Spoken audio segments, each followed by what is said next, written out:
We now live in a world overloaded with information. There is so much content out there.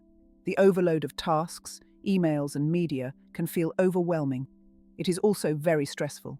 Most people find it difficult to unplug from work. This is not how anybody would want to live their lives. So it is essential to choose how much information you consume. Time is also minimal. That is why it is crucial to decide how much you do. The secret to doing this is setting limitations. You will find that setting limits will reduce your stress. You will be able to make more time. You will also be able to work more efficiently. Having less to work on allows you to focus. That is the essence of this book. You will learn how to implement simplicity in your life. Simplicity is about identifying the essentials. Then it is about getting rid of the rest. Are you ready to declutter your life?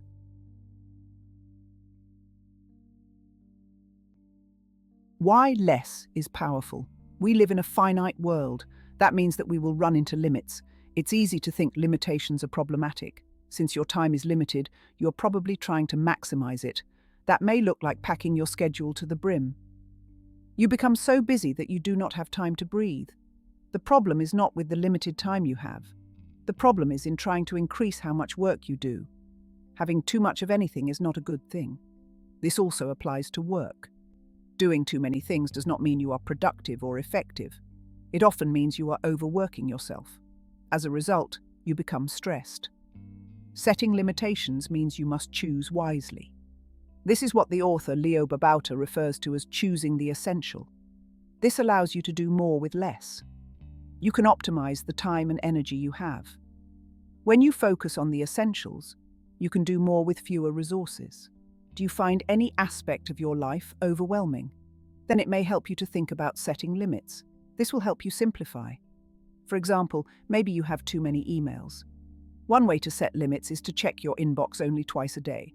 Then, limit yourself to responding to only 5 emails each time. This will force you to pick out the most important emails. Some questions you may want to ask yourself include, which areas of my life are overwhelming? What would I like to simplify? What other things would I want to limit, like my belongings or the information I receive? These prompts can help you start thinking about what is essential. Cutting things down to the essentials is what will help to make life more meaningful. It will also help you to be more productive. You can learn from this story. 2 reporters work at a newspaper. The first reporter decides to work on writing several articles every week. He prioritizes producing a large amount of work. He spends his time doing surface-level research for each of his compositions. Each article will be short and quick to produce. That way, he can meet his goal of writing several articles each week. The amount of work he does receives praise. His editor is very pleased with him. The second reporter decides to do the opposite. He makes it his goal to write 1 article a week. He decides to make this article as good as possible. This means he takes his time doing the work. The second reporter spends 1 day brainstorming and thinking about what to write. He spends the next 2 days conducting research. He reads several sources. He interviews several people. He spends the remaining days writing, editing, and fact-checking his article. The second reporter's article ends up winning the best essay of the week. It wins awards, it gains international recognition, it earns the second reporter a promotion at the newspaper. The difference between these 2 writers is what they do with their limits. The first reporter tried to do as much as he could with limited time. The second reporter spent his limited time with less but did it well. This is how setting limits helps you focus on the essentials. Doing so makes you more productive.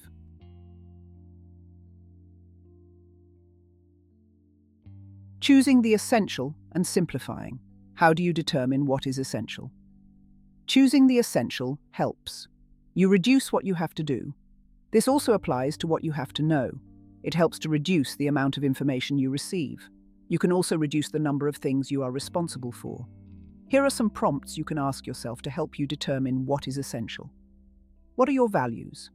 Identify what is important to you. Consider how you want to live your life. These should dictate what you choose to do. For example, you value time with your family. This means that any goals or projects should not interfere with your family time. What are your goals? What do you aim to accomplish over time? It can be over the day, next week, next month, or a year. Know what you want. This will help you decide if a task will help you accomplish your goal. For example, your goal is to write a novel. The steps you would take would be drafting a manuscript. It could be finding a publisher. It would not include babysitting. This would not bring you closer to your goal. What do you love? This applies to activities, hobbies, interests, and people. For example, you may love swimming every weekend. You may love spending time with your partner every evening. What is important to you? List down your biggest priorities in different aspects of your life, like your relationships and job. What has the most significant impact? Look at the list of your projects. Think about which of these would have the most significance. For example, choosing between having a call, a meeting, and writing a report. Let's say that the calls are with clients who spend $100 each for your service. The meeting is with a client who will pay $1,000. The report is something that most people may not read. In this case, the meeting has the most impact. Therefore, it is the most essential. What has the most long-term impact? What will have the most significant value over a long time? Take the example above. A meeting with a client could bring $1,000 next week. However, a marketing campaign could generate $100,000 over the next year. Remember that the impact does not always have to be financial. It can be any measure that you think is valuable. Needs versus wants. This is useful for when you need to spend on something. What items do you need? What items are just things that are nice to have? Eliminate the non-essential. Work in reverse when you have trouble determining what is essential. Look through the list of all your to-dos. Cross off what is not essential. For example, washing your car is not as important as paying your bills. Continual editing process. Learning to identify the essentials requires practice. Try eliminating some of the non-essential tasks. See if that works for you. Revisit this practice in another week. Try eliminating more items from your list. Your goal is to keep at it until there is nothing else to eliminate. That means you have identified all your essentials. You can use these prompts for any area of your life. It can be for projects, your email or goals. It can also be for cleaning out your home. Let's say that you are trying to manage your inbox. You get hundreds of emails a day. In this case, use some prompts to help you pick a few emails to answer. This can be 3 to 5 emails that you can answer. This makes the amount of work manageable. You must make time to go through this process. For example, are you working on what is essential? Are there things you are doing that you could put off in the meantime? Setting aside time to reflect on these can help simplify your life. Remember that focusing on the essential is not about removing everything. It is about making space for what is most important to you. What happens when others ask you to do something that you don't think is essential? This kind of situation means saying no. Saying no to non-essentials means saying yes to what is essential. It is being honest about your capacity. When you say no, you tell people that you do not have more time to do more. It may be uncomfortable at first, but you will get better with practice. The benefit of learning to say no is that others will respect your time. They will also respect you for being honest with your commitments.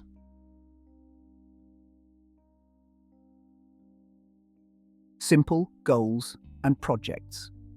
Do you have goals in mind? If you're like most people, then you may have several. You may want to learn a language, run a marathon, or write a book. You may want to visit several countries. Maybe you also want to learn to play an instrument. These are great goals. It's exciting to list goals. It's also straightforward. The difficulty is in achieving them. Achieving your goal requires a lot of energy, focus, and motivation. These are finite resources. You do not have an unlimited supply of them. This is the obstacle when it comes to achieving your goals. Having too many goals will tire you out. You will not devote the necessary amounts of energy, focus, and motivation for each one. Have you ever experienced starting a new goal and then giving up after a few days or weeks? That may be a result of this. This is why setting limitations is essential for achieving goals. Limit yourself to a few goals at a time. That way, you will be able to achieve them. The one goal system is one method for doing this. The one goal system requires focusing on one goal at a time. Start by breaking the goal down into small, actionable steps. The process is as follows. Choose a goal. List down what you'd like to achieve over the next few years. The list can be as long as you like. Avoid trying to do them all at once. Choose just one project, commit to it. Pick the one that you want to do. This will help keep you motivated. Break it down to a sub-goal. Ideally, your project should last 6 months to 1 year. If it is longer than that, staying focused may be difficult. Long-term projects should be broken down into smaller goals. Weekly goal. Having a weekly goal helps you to move closer to your sub-goal. It breaks down a goal into a task you can complete in a week. Daily action. A daily goal is a smaller version of the weekly goal. It can be a specific action to help you achieve your weekly goal. It should be your most important task for the day. This will help you stay focused and motivated. Avoid delaying it. There are also times when one project is not ideal. Most of the time, one project gets held up. That is because you have to wait for information, materials, or other people. So, you are not moving to the next step right away. In this case, you can try using the simple projects list method. The simple projects requires listing down any projects you may have. Then, you must choose the top 3 in total. The ones you don't select stay on another list. That list is called the on-deck list.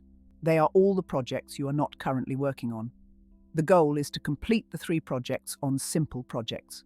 Then, you can take on the projects from the on-deck list. This helps keep your projects at a manageable level. You only have to focus on a limited number. Remember, setting limits is the key.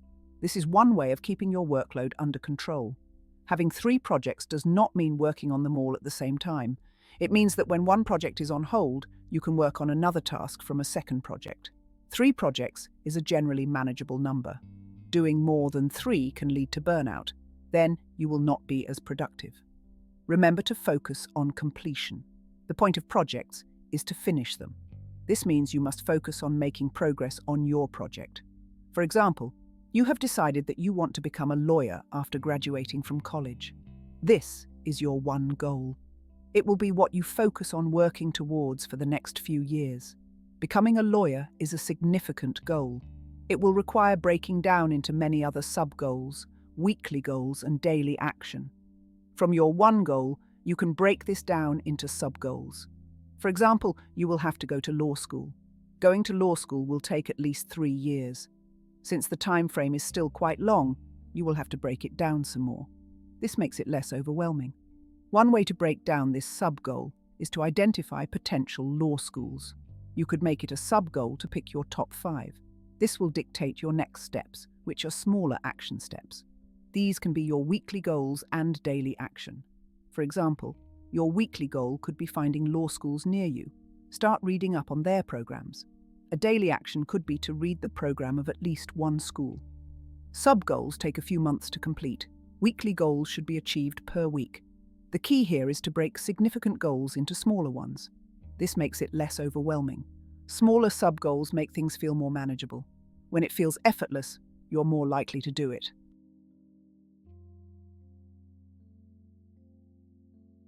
On motivation. One of the most difficult things about achieving a goal is staying motivated. It can get boring or exhausting to do something for so long. Staying consistent is necessary for meeting your goals. It takes patience and motivation. Motivation is what inspires and pushes you to meet a goal. It helps you stick to your goal when you face roadblocks. It helps you to keep going. There is both positive and negative motivation. Negative motivation can be working under pressure, threat, or fear. For example, knowing you could get fired can be a negative motivation. It will push you to complete the necessary project. However, positive motivation is more effective. There are 8 different ways that author Leo Babauta suggests to motivate yourself. Motivation is crucial. It will help you sustain the focus and commitment for achieving your goals. Start small. Make it easy for you to build momentum. Start with a small and easy goal.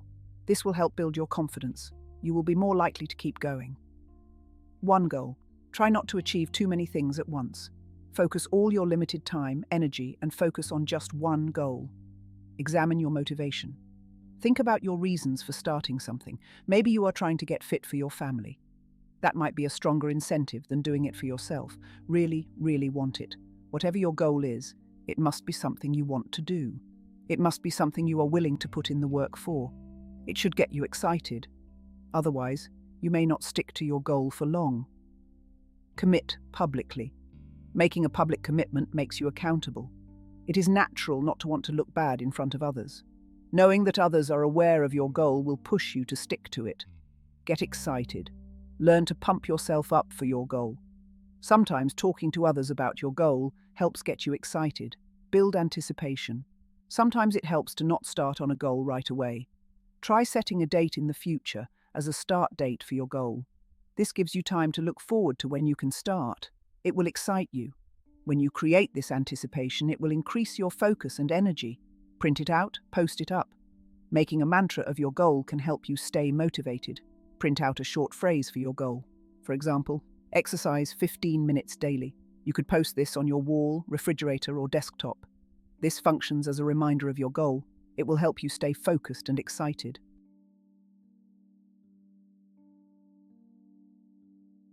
Conclusion. First, you learned about how setting limits helps you achieve more. Limiting the number of your work lets you maximize your time and energy. It is better to do one thing well than to do many things poorly. Second, you learned about how to set limits. This starts with determining what is essential. It will take lots of practice. Knowing what is essential helps you identify what tasks are important to you. One way to identify your essential is by knowing your values, your goals, and what is important to you. This will make it easier for you to say no to other commitments or tasks.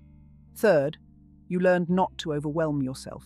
Having too many tasks and projects can stress you out. Setting limits and identifying what is essential can address this. There are two methods on how to simplify tasks and projects. One is the one goal system.